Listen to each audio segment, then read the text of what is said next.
Yard now is number 3, Conmanton, R. Durden, the rider. This is an improved horse. He looks very well. He's developed a lot since he took to hurdling. He was a smart sprinter on the flat. He's found good form over hurdles, and at his last start, he finished 4th on the flat at Geelong, and that's topped him off. He has won here over hurdles, Phil. Well, H. Green is riding number 4, Box Hollow. What do you feel about this one? Box Hollow, it's won a couple of races. It won a hurdle at Warrnambool, and then it won another hurdle at Colac. So it's flying a little bit high here, coming up from Warrnambool to Flemington, but it must have some chance in the race. Well, number 5 is Great Event, W. Neville. Been very interested to see Great Event, Phil, because I've tipped this horse to win, and I wanted to see just how well he looks, and he does look quite striking. He's built up into a very big, strong horse. He won at his last start at Narracourt, where he won a hurdle race. He bolted in, so I do think that here he'll give a lot of cheek. Number 6, Nickelburn, Kevin Wynne. Well, Nickelburn, he's been around for quite some time. He's a recent winner over hurdles at Moonee Valley. Is he a former Tasmanian, Nickelburn? I think he does. Yeah. I think he's trained by the trainer now of Strident King. Brought him over, a very well-known trainer in Tasmania. And That's Nickelburn, right, W. Bullen. Bill Bullen, that's right. He trained Strident King, who won the Hobart Cup, and you'll find now that Nickelburn getting a bit of age on him, though, Phil. Righto, and now number 7, Coffee Boy, K. Mackay. Now, this is an up-and-coming hurdler.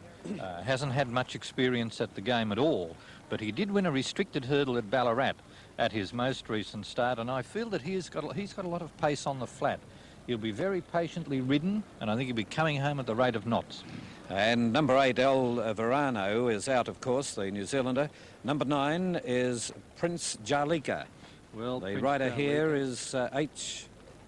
Sprakes. H, it's an unusual name, isn't it? Sprakes, put the brakes. Hope he doesn't put the say that. Hope he doesn't put the brakes on this one. But Prince Jalika won a brush hurdle in the Gippsland area at its most recent start, but the form wasn't up to the quality of some of these others. They're moving out onto the track now as we continue to go through them. Number 10 is Spy Catcher, Matt Van Stream. We haven't heard that much of Matt. No, not since he had that big split up with the Houlihan family a few years ago. Matt really hasn't reached the heights that he had at that time, but he's still a great rider. He is probably one of the best cross-country riders in Victoria. He's riding Spy Catcher, who was a very good third here 2 starts back, went third behind Conmanton, sharpened up on the flat, very hard to beat. Number 11, Kovac, P. Thomas. Well, Kovac, it's a horse that maybe it's been placed round the bush in hurdle races. Second at Pakenham recently. I don't fancy it. 12 is Diabando, and the rider here is M. Fisher. M. Fisher, a very good rider over the fences, and this horse has been racing well enough on the flat, and maybe he could jump well enough to be a rough place chance. And then we have number 13, King's Domain, M. Stacey. King's Domain, well, there's nothing really at all to recommend it, although at its last start it was quite a good second to Coffee Boy, and I suppose if I give Coffee Boy a chance, King's Domain might have an outside show. Just looking at number 14, Shandell Boy, K. Grentel. That's not Tex, is it? I think, no, it's probably Tex's son. Yeah. Tex is a wonderful cross-country stalwart, a great rider in his day, but I'm afraid that Shandell Boy has got Buckleys and none. Well, I thought you did very well then, Ron. And the horses are on their way to the barrier for the first event on the program, and this promises to be a great event, the first jumps race, Rob. Yes, thanks very much, Bill. It promises to be an exciting race. It's been a while since we've seen a hurdle here. And we'll be back with all the action right after this next break. You're watching Live Racing on Channel 10 and our network of country stations. Been out to see your old friends at North Point Holden again. I certainly have. They've got some great-looking cars out there, and they're nice people, too. Like the T-shirt? And you know, Pete, if you're doing business with them, you're doing all right. They're not just another crowd of car dealers, you know. They really do look after you. Bob Rogers, 7:05. They've just given me the scoop on how you can own a brand new Gemini without putting down a deposit. It's called North Point Holden's No Deposit Rental Purchase Plan. It means that credit-worthy customers can purchase a North Point Holden Gemini for only $34 a week. Good point, North Point. It's just like renting, but the great thing is that after the agreed period, you own the car outright. Good point, North Point. So for just $34 a week and no deposit, imagine driving off in a brand new Gemini. Good point. North Point. Northern Electronics, consultants to hi-fi, get it together with Sansui for their professional series range. The Sansui 50-watt amplifier with big power meters. Dolby cassette deck with timer start, bias and equalization. This AM/FM tuner with fluoro signal system. Dynamic Sansui belt drive turntable. And these big sound 12-inch three-way speakers. Normally $1,100, now at Northern Electronics a sensational $899. Northern Electronics, 146 Gaffney Street, Coburg. Hey, Sally, you still on that diet? Nothing to it, huh? You seem pretty smug about it, Sally. Oh, Weight Watchers. It's just out, a great new bread full of good things, including non-fat dry skim milk and lecithin. Weight Watchers' own bread, made for its famous weight reduction eating plan. And the taste? Now, Weight Watchers' own bread. Our race caller, Clem Dimsey, has been with us for a long time at Channel 10 and previously Channel O, and there's no doubt he has established himself as one of the best, if not the best, race caller in Australia. And it's a great pleasure to have him with us today. Good afternoon again, Clem Dimsey. And a very good afternoon to you, Rob, and good afternoon again, ladies and gentlemen. And of course, I have with me now one of Australia's most accomplished riders, formerly of New Zealand and now domiciled here in Victoria, Gary Willits. Nice to see you again, Gary, back in our broadcast position. And of course, you're indisposed with an injured hand. Yes, thanks very much, Clem, and you know, I'm starting to come right and itching to get back out there again. How long before you'll be back? Will you be back by next Saturday? Yes, hopefully I'll be back if Airy goes to Sydney for the Riesling Slipper trial. Well, I'll hope to be able to ride her in that race up there. Well, you've missed out on some very good wins, the Futurity Stakes on Manikato and, of course, the Golden Slipper on Aris, so they've been two pretty costly losses, haven't they? Yeah, the Blue Diamond, Clem, it's been pretty costly. You know, and it's not all money too. You put a lot of work in them. Like Ari, I would have ridden her way back in August, and she went to the trials at Sandown, and she trialled very well there. And I came back and I had my whip, and I said to Bob Hoisted, I said, "Oh, you know, them Golden Slippers." I knew she had ability all the way through, and you put a lot of work into a horse. You often read in the paper where a jockey gets such and such for riding a horse for, say, a couple of minutes. Well, as an owner, I've always believed that. That's not true. Like, you could put, 6 months, 7 months working on a horse, and, there's a lot more to it than just riding them race day. Well, Gary, let's take a look at the first event on the program, the Pines Hurdle Races. Not your forte. There's a shot from the turn out of the straight. They jump 3 hurdles in the straight, 3 down the Mirrabonong side, 3 rounding Chiquita Lodge, and they take 1 away in front of the hill stand and jump 2 in the straight. The sting out of the ground, I would think, would help some of these boys would relax a bit to know that the sting's just out of the ground. It's not a hard and rock hard like it was the day you tumbled at Pakenham. No, that's right, Clem. I would think a lot of these horses would appreciate it too, the jumpers. I've just noticed in the book here, a lot of these jumpers haven't raced for a while, Clem, over the jump, so a lot of them have got a lot of flat form here. And I think, this would be the first hurdle race we've had in Victoria for a while. Well, it is, and of course the best performed is Coolport, because he's run second at Moonee Valley and then won at the Valley, and both occasions at Moonee Valley he almost sold out at the last, jumped perfectly, he got to the last, and then for some unknown reason, you might know, both times he crashed through the last and almost fell. Yes, well, I wouldn't know. I've never ridden a jumper, but... You've never had a try? No, I haven't had a go at that. I scored one morning there. I got a bit annoyed with it because I thought it should have won the start before. But I've never had a go over them in a race, and why he would do it, I don't know. Whether he's just sort of getting a bit tired at the finish of the race or not. Well, we'll soon know, Gary. Waiting on Box Hollow to go in. Goes forward now, Box Hollow. Waiting up for Diabando to go forward. Diabando goes in on the outside. He's a nice type too. Will make a hurdle, I think, Diabando, having his first hurdle start. All in now, 13 runners in the first, a run of 50 metres, and away they go. Jumping out quickly down near the inside was Kovac with Nickelburn, Conmant and Wider, and then Great Event. And out deeper is Diabando with Spy Catcher. Over the first of 3 in the straight, they're all over the first okay, and they thunder down towards the second at the 200-metre mark the first time. And striding along to lead is Prince Jarlika. Prince Jarlika opened up a break of about 3 lengths. Hello, there's one down, Great Event. No, the boys got back in the saddle. Remarkable. Dropped back to about 6th or 7th. He's back in the irons, and listen to the applause of the crowd. That's a tremendous performance. Oh, he risked that, the leader, Prince Jarlika, landed about 4 or 5 lengths clear of Box Hollow out of the straight. Con Manton was third, about 4 lengths away then Diabando, Spycatcher the inside from Nickelburn. 2 lengths away, Great Event. How he's still in the saddle, we'll never know, young Neville. They're followed then by Kovac back on the inside. 2 lengths behind them is Lord Rocky Red. Well back in the field is Shandell Boy. King's Domain was second last, and last of all is the favourite Coolport. Into the back now, the first down the Mirabinong side. Prince Jarlika has a break of about 6 lengths. Box Hollow was second, 4 away third. Con Manton, Diabando got close to that. Spycatcher went through on the inside to join him shortly afterwards. 3 lengths away, Great Event. They're followed then by Coffee Boy, Lord Rocky Red starting to wind up. Coolport going around them 3 wide. He's still 20 lengths from the lead as they go to the next. Back second last Kovac, and last of all is King's Domain. 1,600 metres left to go. Prince Jarlika led by a length, Box Hollow. 2 lengths away, third is Con Manton, about 8 lengths behind them, Nickelburn and then Diabando. Spycatcher was next on the inside from Lord Rocky Red, improving in the centre.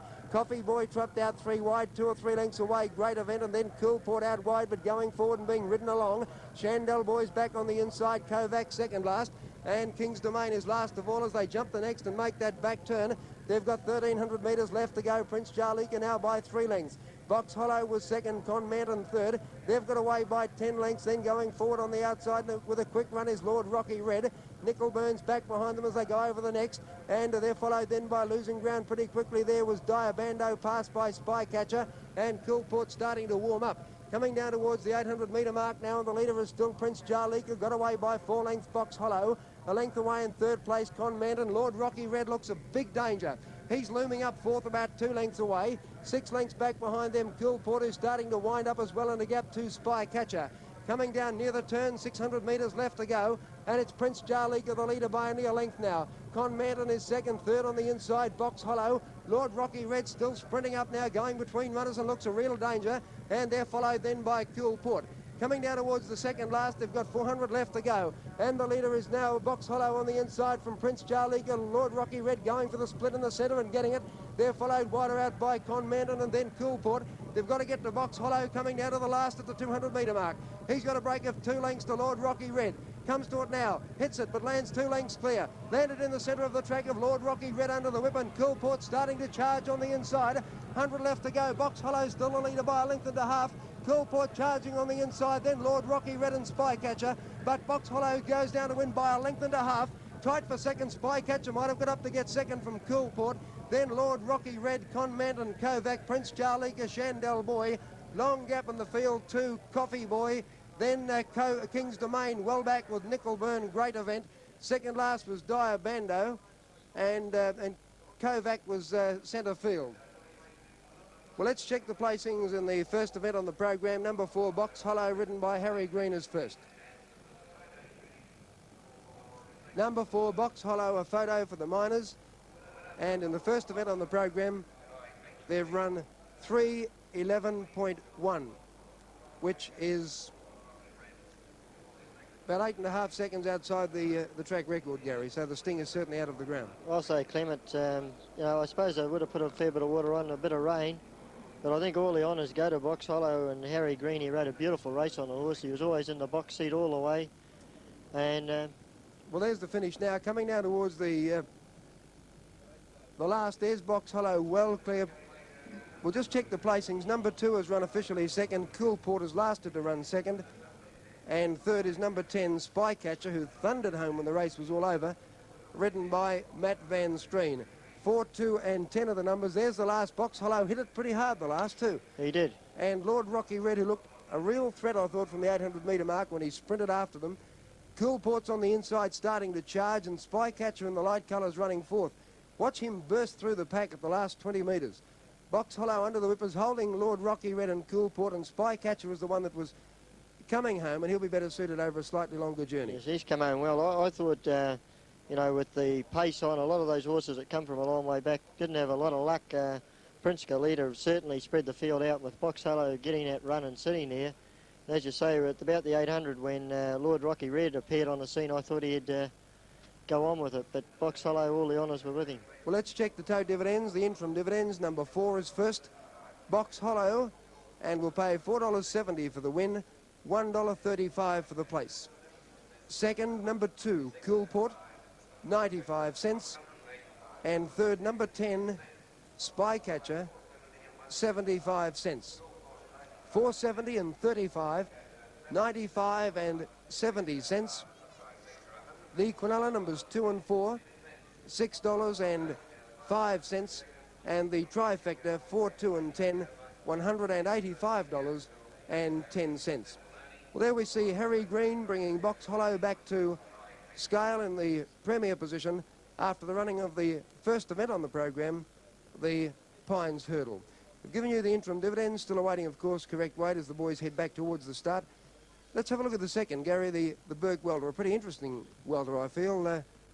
Prince Lee is a winner in your hometown in New Zealand at weight for age. Yes, I was talking to Roger Lang this morning, Clem, and he said that Prince Lee won a weight for age race in Trentham at Wellington on a real heavy track. So with the sting out of the ground, I'm sure it won't be worrying Prince Lee. Ico, I know very well. I've won quite a few races on Ico. He's a very good horse, and he would really be suited by a real hard track than one so with the jar out.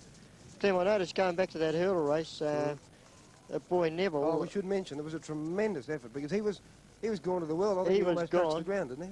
He was gone, and I noticed if we get a chance of a rerun of that race, the first time up the straight, it took him till past the winning post to get his inside iron. He'd done his iron and everything, so he's done a real good job to stay on that horse. I think the crowd appreciated it. They gave him an enormous cheer when he raced towards the third because he was down and out, almost counted out, wasn't he? That's right, yes. Well, the other runners coming back now. Coolport coming into second place, Spycatcher third. Lord Rocky Red, I think, might improve with that run under his belt. That's his first hurdle start for a while. He's been racing on the flat. And Con Manton was thereabouts, ran a good even race to run officially fifth. That's the only way to ride Coolport. He drops a long way out of his ground, but that's the only way you can ride him, and then he charges home. But I thought that Spycatcher, in a race, say, 3,200 metre hurdle race, should be pretty hard to beat, wouldn't it? Yes, that was an enormous run. He came home very well. So the numbers 4, 2 and 10, we've given you the interim dividends. I might ask a question, Gary, whilst we're waiting too, regarding the use of blinkers for the first time that's now been notified to the public. What effect does that have on a horse having his first start in blinkers? Well, it generally always makes them try that much harder. I don't know really the reason, but I've always watched closely a horse that's got blinkers on for the first time. In fact, they very often win. Bart Cummings explained that red coral is often a handful wanting to duck in. You've ridden red coral, and that's the reason he's put the blinkers on. Yes, well, funny enough, the day I've only ridden in a race once. I've trialled her a few times for Bart, but the day I rode her here, Sportscast won, and when I went for her, she did actually run in on top of Double Century, and I had to stop riding her. And I feel sure the blinkers will help her a lot. Comments from Gary Willits as we have correct weight, or almost correct weight after the first event. There's Nickelburn, Kevin Wynn, the rider of Con Manton coming forward now. Con Manton ran officially fifth. Rod Durden, and we should have correct weight or otherwise. 3:11.1 the time for the first, well outside the track record, well over 8 seconds. There's the post-mortems going on in the birdcage, Clem. Well, you know all about that, Gary. Too right. As runners now leave the birdcage, make their way back to the stalls after the first event on the program that saw Box Hollow successful, Coolport was second, and Spycatcher third. Second event on the program is the Burke Welter. Correct weight. Weight is correct. The Burke Welter at 1 o'clock. In the meantime, here's Rob. Well, Clem, there's no doubt about it. Punters off to a slow start there with Coolport just missing out, and number 4 Box Hollow the winner. And of course we'll be back in just a moment to speak with the connections, and we'll look forward to that.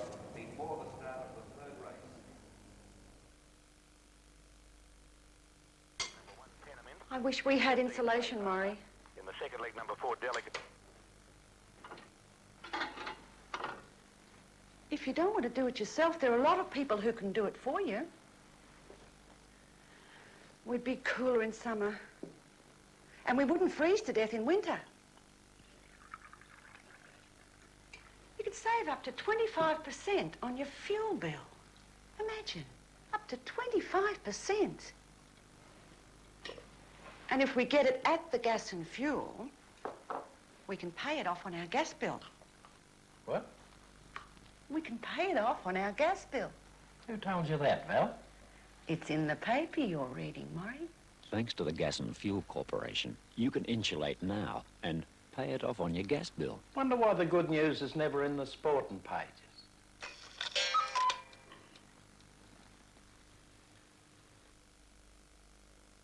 I spend my life doing a lot of things besides tennis. You may know, jogging around the block, sunbaking, playing with the kids, exercising. They're all part of living, and they all make you sweat. And when you sweat, you've got to replace it, no matter what you're doing. Staminade puts back what the sweat takes out of you, your body salts and stamina. I could do with some now. Thanks, mate. Staminade puts back what the sweat takes out. Beauty.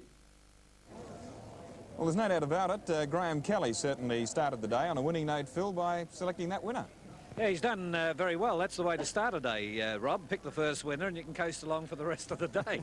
But Harry Green, the jockey, is here with us, and I just said to Harry, and I'll repeat it, Harry, did you feel that they had a good chance there today? Well, the connection, pretty confident. The horse being right in it today. Yeah. A bit worried about the track was rain affected, but as we've seen what we're seeing this morning, they're pretty confident being in it. Well, Des Spain, of course, he's the jumps expert. He hasn't got a bad jumper. He might give you a ride later on. Yeah, we can tell. On a tram, Harry, maybe. But congratulations, Harry. In the race, the leader was going along pretty fast out in front, and did it upset your calculations? You had to go and chase. You had to take the field up, really. Well, not really, Des. I was hoping something would make the pace for my horse. My bloke's a bit of a front go himself, and when he got sort of the running behind him, he settled well. Well, there you are, going up to the last, coming to the last there, Harry, and over you went. Didn't jump it too well? No, he took his mind off the job, Des. There was no horse around him. Yeah. When there was a horse in front and beside him, he was really jumping well. Yes, well now, what prospects do you think? We're coming up to the winter jumping season shortly after the autumn carnival, and Box Hollow, how do you think he'll measure up? Well, he's got to be a contender in them, Des. He's won a few races now, and I think he's a good jumper. Helps him a lot. And have you got any other good mounts coming along?